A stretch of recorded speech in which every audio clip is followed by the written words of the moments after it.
Do you think, do you feel that the reason why women are maybe competitive with each other, let's say at work, or even sometimes you find friendships that have this, do you think that comes from an outside force where they're in a company where that is the culture and that's what's encouraged?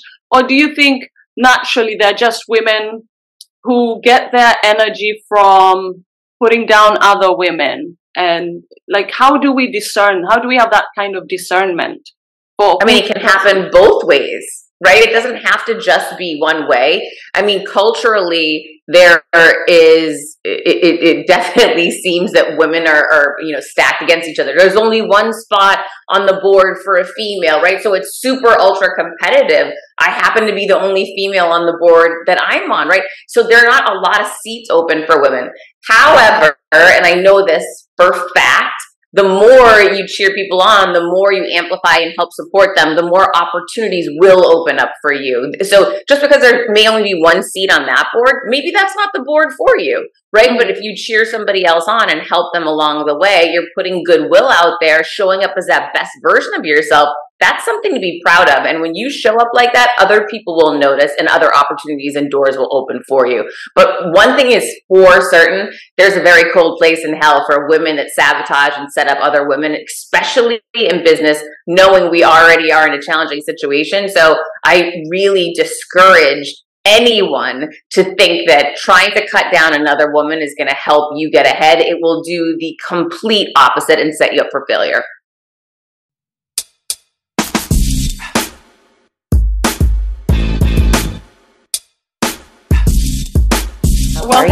Welcome to Ideology Podcast again. I am so thrilled to have you. And, since the last podcast, I've been reading all your posts and your book, Overcome Your Villains. And you're one of the most encouraging women. You did a post recently where you were saying for all the girlfriends who let me pose on the red carpet, and didn't tell me that I needed to wear a tan. That was a true story, yeah. And it's just posts like that. You're the kind of social media and author that we all want as a friend in our lives.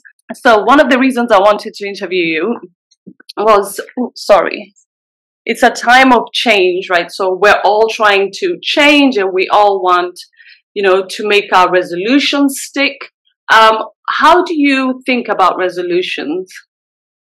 I love any concept or idea about getting better, about changing, about evolving. So I know there's a lot of people that don't like the idea of resolutions. I'm like, why not? Why wouldn't you try to become a better version of yourself? So, there's two different ways to do it. You can get rid of habits that maybe no longer serve you, or you can add in new things to your routine. So I try to do both. One thing I've learned in the past 2 years is purging, getting rid of anything that's taking up space in your life that isn't adding value. And so, clearing space so that you can bring more positive and better things into your life. So that's something that I did right at the first of the year. I totally recommend it for everyone. When you create space, inevitably more good will come into your life, but you've got to get rid of that which is no longer serving you. And that can be relationships, that can be work, that can be junk that you're piling up in your house, old magazines, right? It can be clothes, it can be, whatever, but just look around your life. If it's not adding value to you, get rid of it and make space. And that's been an incredible asset that I've taken on the past couple of years. And then, I look at what can I add to my life. For me, I don't meditate enough, and there's so much data to prove that this is something very helpful for people's lives. So I said, okay, this year, I know I'm not going to do it perfectly because I am busy, but I made a commitment to a minimum of 3 times a week that I will sit, I will be still, I will meditate. And that's doable for me. And I know a lot of people say that's not enough. But you know what? I want to make a commitment to do things that I can do. I love to run, and I've taken some time off from running because I was injured. And so this year I said, you know what? I'm going to get back to doing something I love. I don't care what it takes. If it means I have to go to PT, if it means I have to go to the chiropractor once a week, I am going to run again. So I started this year. I've already run 3 times. And of course, I injured my Achilles. But Oh, the point is, I love doing it and I don't want to not do it anymore, even if it means I might have a little bit of pain for a couple of weeks and have to go to PT. And it's worth it to me. I want to do things that I love, that I enjoy, and hopefully condition my body to a level again where I can do it a bit more regularly. So I'm all for add good into your life and deplete the bad. yeah. See, saying that, it makes you realize that, we all have a habit that we have to build confidence. And then something like an injury happens, and that thing that you are using, you can't do anymore. How do you become more adaptable, more flexible so that you're open to new ideas? Okay, I can't run because I have an injury, but maybe there's something else I can do. Maybe there's Pilates or more gentler forms. But we get stuck. I learned this the hard way. Threw my back out 5 years ago, and so I could barely walk. So this is when I stopped running, in a very large way. I didn't run for over a year and a half after that happened. And so one of the things I learned was there's always another solution, right? So this is when I started doing yoga. And I loved yoga. It's not, I prefer to run, I'm not going to lie, right? But I loved it. It took me months to get to a place where I loved it, but I got there. And so you just never know. It's sort of like one of these exciting moments in life where you say, okay, I'm going to stop doing X and I'm going to go out there and find out what is the other thing, Y or Z, or, you don't know yet, but there is something that's out there that can fill that void that could be even better, but you've got to go out there and look and try new and different things. Yeah. What do you think for women are things that create a loss of confidence? Well, it's different for everybody. I use myself as an example. As long as I was standing next to a woman that hated me and was always giving me disparaging remarks and looking down on me, I was never going to be my most confident self.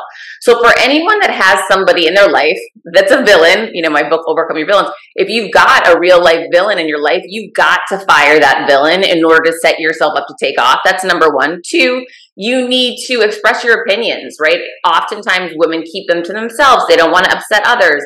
A great way to empower yourself to do that is to start journaling, to share your voice when you're alone and to start amplifying it, get clear on it, hear yourself. And then that next thing is, okay, I know what I'm thinking. Now I need to take action. Start with baby steps, start saying, you know what, I'd also like to do this, or start adding your value and perspective, and then just keep challenging yourself to amplify it. And the more you surround yourself with people who are great examples of that role model, whether it be a TED Talk you listen to, a podcast, or books that you read, you're going to start turning and amplifying that voice up on you. And the more you do that, the more confident you're going to become.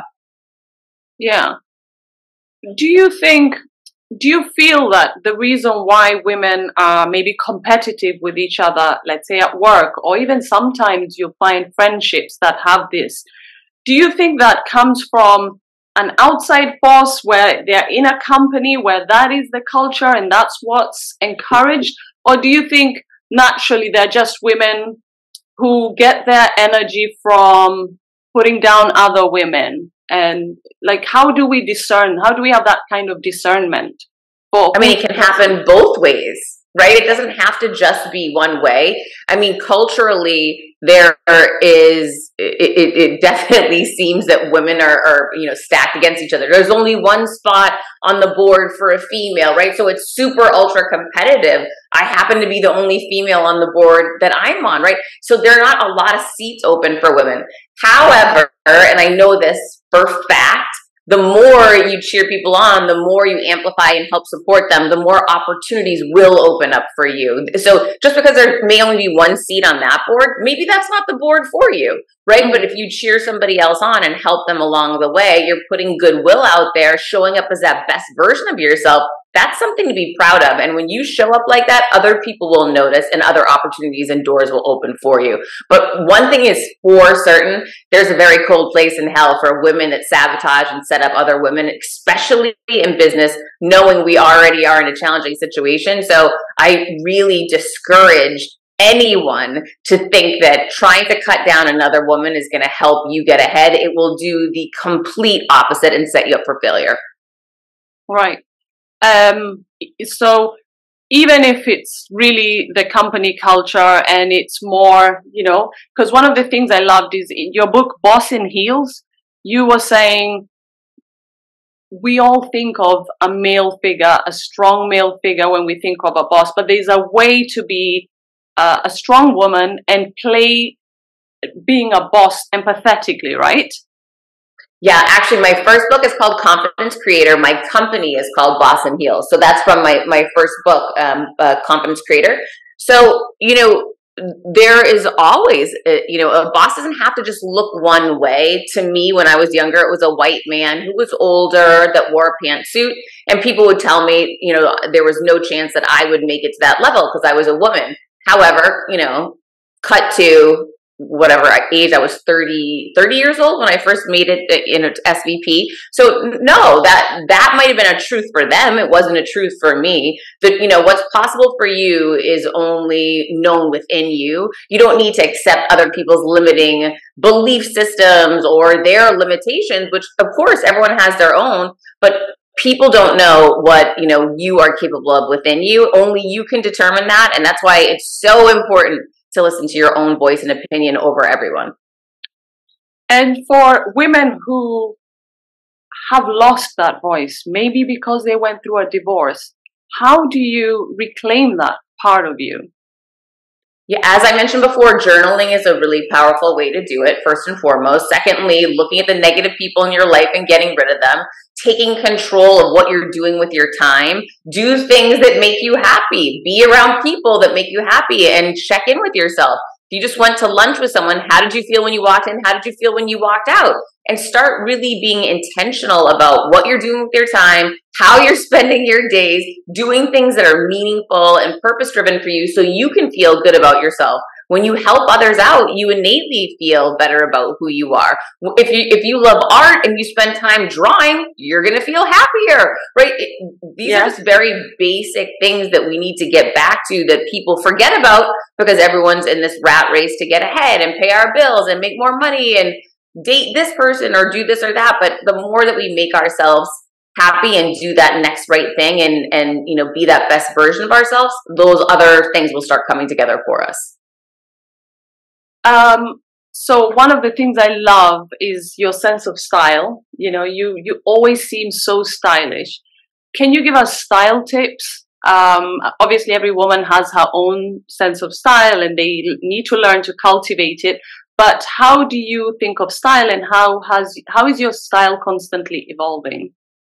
Yeah, from being in corporate America, I was much more conservative than I am now that I work for myself. And what's interesting is I found the more I show up as that real version of me wearing the clothes I would naturally wear in my own, you know, my personal life, when I speak at events, people feel compelled to tell me, oh my gosh, I love your outfit. Oh my gosh, I would have never thought to wear that. So I get a very visceral reaction from people when I show up as that very organic version of me. But back in the past, when I would be more conservative and wear a pantsuit or only wear, you know, a certain blazer of a certain color or, you know, really more of that corporate look, nobody would ever say anything, myself included. I never felt amazing. And it's funny, one of the things that you do when you speak is you need to watch your footage a lot. So for social media, because you have to cut it up into clips and to get better and, you know, make sure you're doing the best job possible.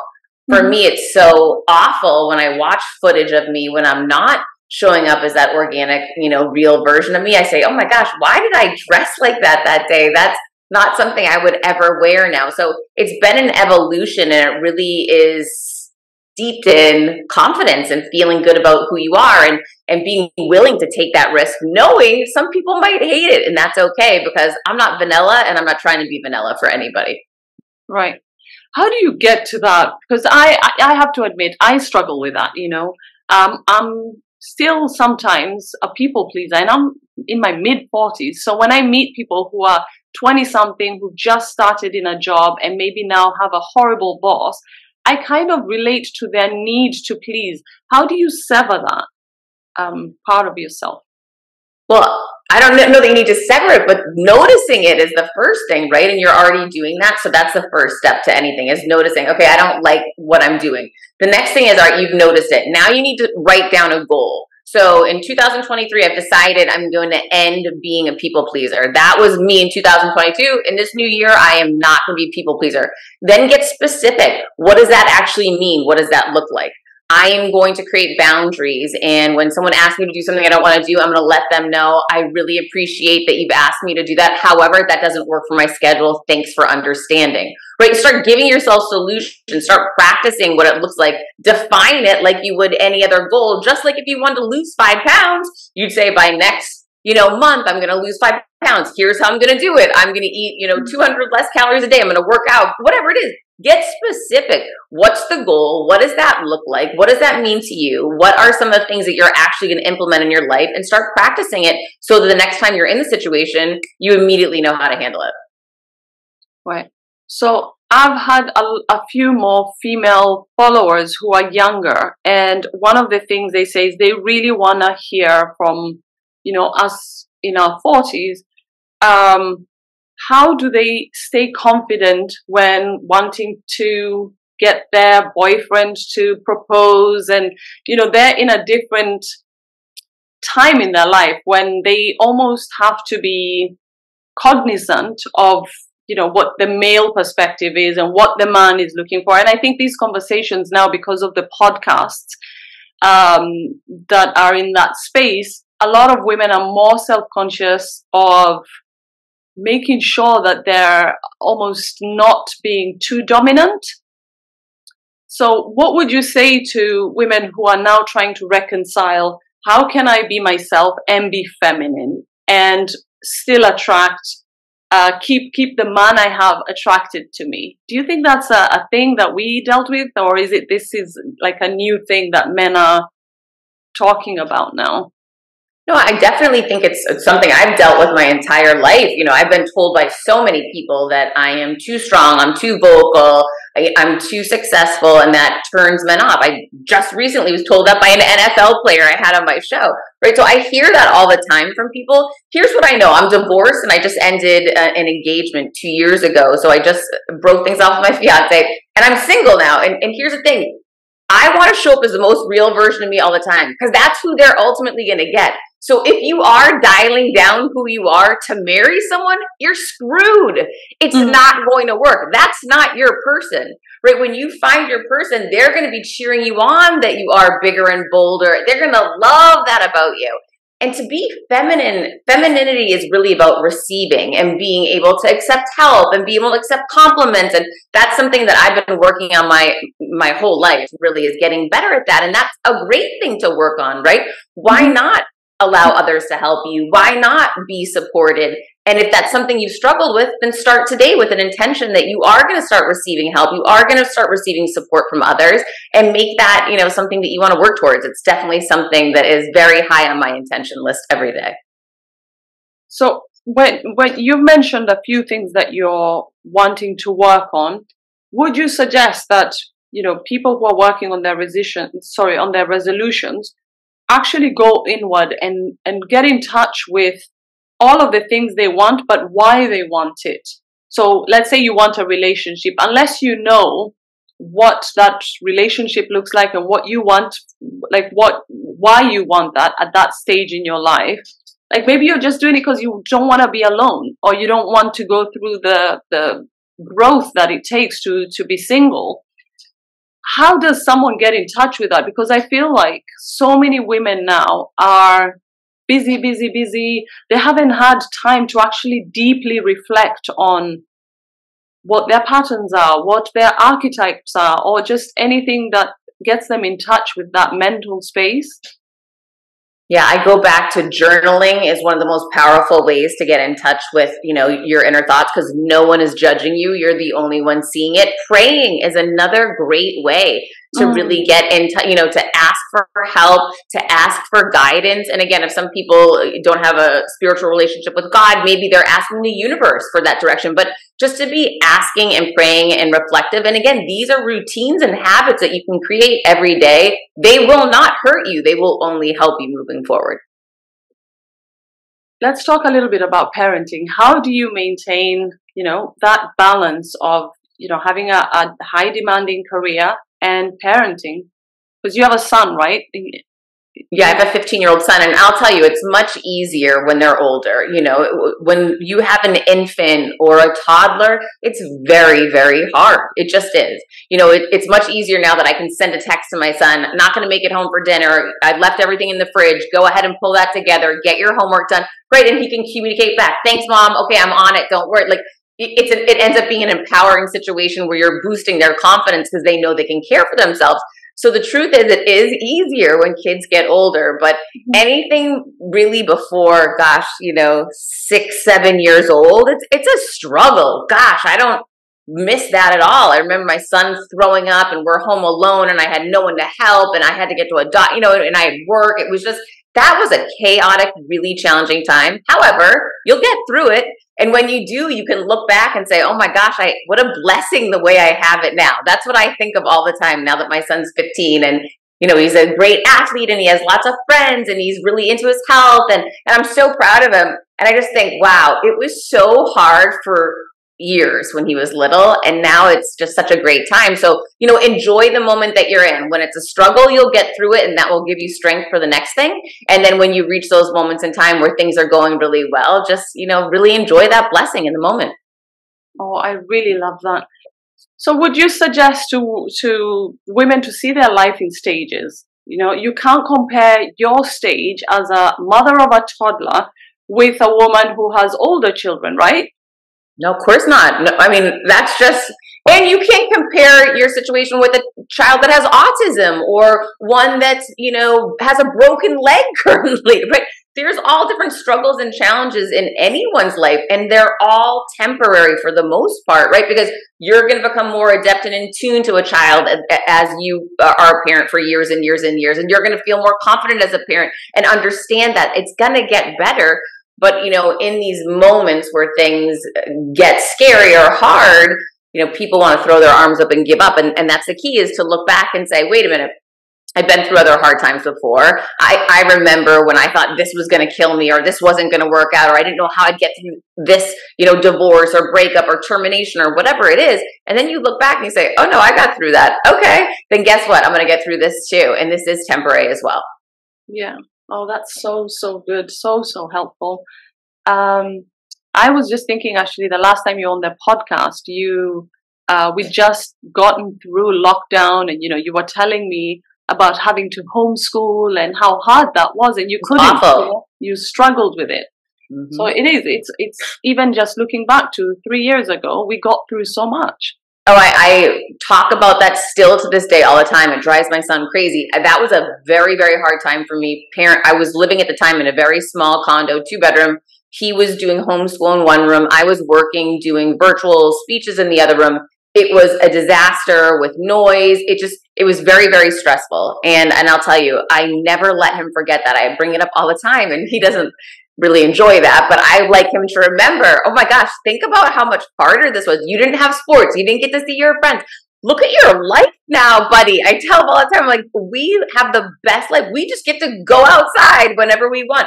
I can hop on an airplane today if I want to. It's incredible. And when you start really appreciating, because you have that contrast from times where it wasn't so great, there's so much to be joyful about and celebrate, for sure.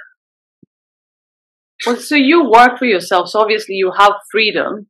But I know a lot of women who are starting up in corporate careers, and a lot of the issues they mention now is sort of they're more aware of how tough things are for working women who are in a relationship, who are thinking of starting a family.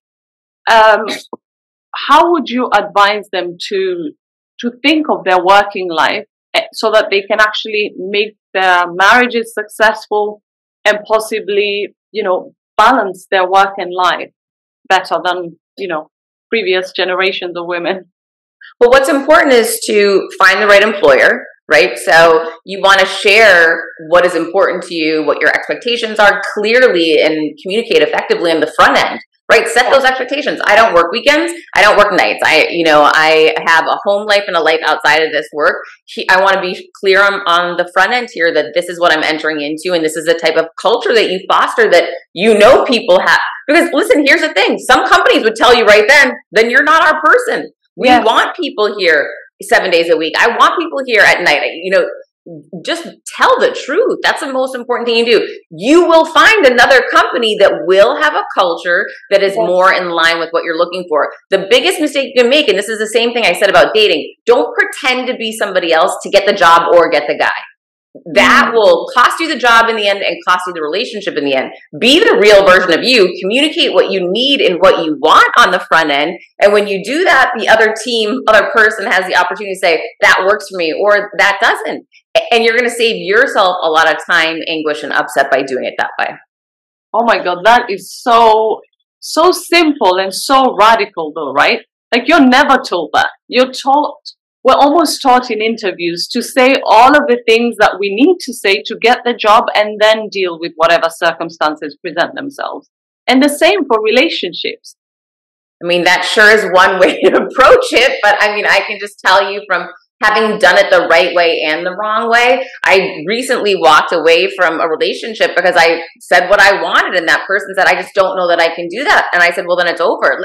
It's that clear to me now because I've been in situations where I say, okay, I'll go ahead and try to make this work because, we do have love and I want to just find, but in the end, it won't work. The problem is it'll take you 2 years to realize it, and then you're 2 years older, and then 2 years have passed you by, and you're saying, gosh, why didn't I just pull the trigger 2 years ago? Why did I sit around here and tolerate something that I want more than this? And that's the same for work as it is in personal relationships.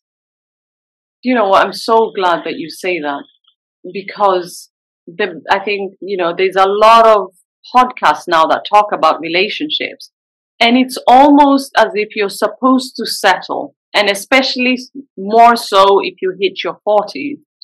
And I just find that so depressing and disheartening. I feel the opposite way. If I came this long, I'm 48 years old, and I didn't settle. Why in the world would I settle now? That sounds crazy to me. No, thank you.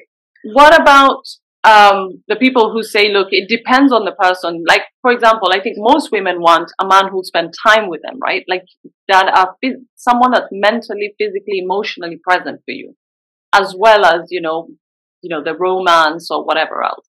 But there are people who are now saying that's completely unrealistic. You women want somebody who is, able to provide, who can match you financially, and as well as expecting this person to be there to give you the emotional support, to give you just everything we expect from a partner. I find those types of conversations are happening a lot more. And do you think, like, I don't know, is it the Tinder culture? Because I see it myself. I feel like, in my experience, dating now, everybody wants what they want right away. Like you swipe with someone, meet with them, maybe go on a few dates, and immediately they want what they want. Nobody seems to court anymore. I don't know if that's your experience. Well, I don't date on apps, so I don't have experience with that. I typically date people that I just meet out in the world, or someone in my circle sets me up with somebody. So it's a little bit different, I think, that way. But, here's the thing. If you don't like it, like if you're not having fun dating on the apps, stop dating on the apps, right? Yes. There's other ways to meet people. Join a new gym. Oh my gosh, I guarantee you'll meet so many people if you go and join a new gym, right? Get your friends that maybe meet up at one place every Friday after work to go to a new place. You're going to see all new people. There's so many ways. Hang around a coffee place at lunchtime during the day. I mean, gosh, there's a million different ways to meet people if you really want to do it. The thing is, most people say, well, I want to, but that makes me nervous. The idea of you've got to be willing to put yourself out there. So if what you're doing is not working, start doing something different. Yeah. Oh my God, that is so good. Because I feel like we can relate with that because that's how we always dated before the apps, right? But imagine for a generation who only know to date on apps. It's, this sounds revolutionary for them, That's funny. Um, so we've covered dating and we've covered a little bit of parenting. The other question I have for you is, what are your ideas on manifestation? Like, do you So do vision boards? What do you do? I don't do vision boards. No, I recently in the last year I started reading a lot of Joe Dispenza's books, which he talks a lot about quantum physics and really about manifesting and creating. He doesn't call it manifesting; he calls it creating the life that you want. And so much of what he was talking about really resonated with me. And then a lot of it reminded me of the Bible and things I had read in the Bible. So I really went down the rabbit hole of reading so many old books, going back to the Bible and looking at the commonalities in so much work, starting with the Bible, right? Leading right back up to the authors that I see so many of in the last decade are just regurgitating all the things that everybody else said, going back to the Bible, right? Yeah. So to me, that's just proof that this is all true. There is so much fact and science behind it. However, it's not taught in school, so it's not, necessarily like there's certain people that seem to embrace it and others that kind of shy away from it. I definitely wholeheartedly believe in it. Again, I don't think there's anything bad with sitting around and visualizing the future that you want, feeling what that would feel like, writing down, what it would feel like to have that life that you want. And as I look back on my own career, and I moved recently in the past year, and so I went through so many old journals and old papers that I had, and I've been doing this not because anyone taught me to. It was just something I did. Like, I'm going to be a best-selling author. Like, I would just always declare things in my life. To me, that wasn't manifestation. That's just how I roll. That, okay, I'm going to be the SVP of this company. Nothing's getting in my way. Nothing's stopping me. Here's what I'm going to do next. I would always kind of just declare what I was doing, which really is essentially manifesting, right? And creating the future that you want. I didn't know I was doing it, but when I went back and started looking through my old journals and all these old papers that I had, I've been manifesting my whole entire life and not knowing that I was doing it. Now I'm much more thoughtful about it and intentional about it. And I read a lot around these topics and from very different people, Abraham Hicks and her work is incredible, right? And so, and again, so many people just regurgitate what she's saying all day long and write books just saying the same exact thing. So it's very funny to me. However, again, people are saying the same things with their own spin on it. At the end of the day, there's so much validity to it. I just wholeheartedly believe in it. And I think whatever works for you. So if you're someone that says, I just declare it and this is what I do. If you're someone who says, I have a vision board. If you're someone who says, I have a vision movie and this is what I use. Or I have a prayer room that I go to and this is where I manifest from. Whatever works for you, rock it and do it. But don't let somebody's other that has negative, comments on what you're doing impact you at all. You just keep going and doing what works for you and stay open to learning what works for other people to see if you can add or grow from it. Well, I love that so much. The fact that you say that, you realize that so much of it is in faith, and so many of the wisdoms that we take as new today are all in the scriptures, right? Oh my, I just had that realization in the last year. I've only realized that very recently and it just blew me away. It's incredible. And gosh, I challenge people that don't realize that yet, go back and start reading. And it's so funny. I just did a podcast interview with Matt Higgins, who's a billionaire. And we were talking during the show and he was talking about basically faith, but he wouldn't say it. And finally I had to ask him, he was talking about manifesting. And I said, but aren't you essentially speaking about faith right now? And he said, well, yes, Heather, but I don't want to say it because some people get turned off by it. And again, I said, it's just so interesting to me. This all goes back to the Bible. And he said, it absolutely does. And here's someone who's reached, the pinnacle of success. He's a billionaire, has so many, incredibly successful companies. And ultimately, he's saying everything in his life and everyone that is as successful as he is that he knows, really the cornerstone is on faith and that belief and trust. Yeah, I came to the same exact realization where I realized actually the only thing that keeps me going is faith. Because if you think about it, for 3 years, all we had was statistics of how many people are dying. put on screens, blasted into our brains, and consistently the same things. If you didn't have faith, how would you even believe in your dreams, or believe in what you can create, or even have the voice to say, you know what, I believe in God, and I have to have faith. Like you said, there are a lot of people who struggle to say it. I mean, I've posted, I'm praying for you or something like that. And, there are people who message me and say, well, I don't believe in God. And I say, well, I'm still praying for you. It doesn't mean anything. It doesn't mean that you have to believe what I believe. It means that I'm praying for us all to get through it. And also, I just go back to, nothing bad can come of that, right? So, and I say that to people, if they say, well, that's great that you have faith or whatever, I don't. The other thing I understand, because I grew up in the Catholic Church, and I don't go to the Catholic Church any longer. I identify with Christianity, and my church is Christian and very, very different, and I love it, and it's incredible. My son loves it, and it's been such a great experience. You have to find your place, right? So it's okay to say, you know what, I'm at a point in my life right now that I don't feel close to God, or I don't have a lot of faith. That's okay. I was there too, right? You might be you're evolving and changing, and the church is changing, and there are different opportunities and outlets out there in communities that you haven't experienced yet that you might just, blossom from. Just be willing to give some of these places a chance. And again, I'm not saying it's my church or my faith, or I'm not saying what I'm saying is right for everyone. It's not. But I will tell you this, that, give it a shot, give something a shot, open the Bible and give that a shot, just take a look around, and from a place of curiosity. When you approach things from a place of curiosity, it's really incredible what can happen. It's true. For me, I get messages from everyone. When I read Jesus teaching, I'm Muslim, but I read Jesus teaching. I actually watch Joel Osteen a lot. I don't know, him. Yes. Yeah. And there's so many amazing pastors who are literally just saying, what? God loves you? That's it? Who doesn't want that at this time in their life, Who doesn't want someone to say, what would Jesus do? And that's something I ask myself on the regular. When I get frustrated and I'm in the car and I'm not having a great day, I say, what would Jesus do?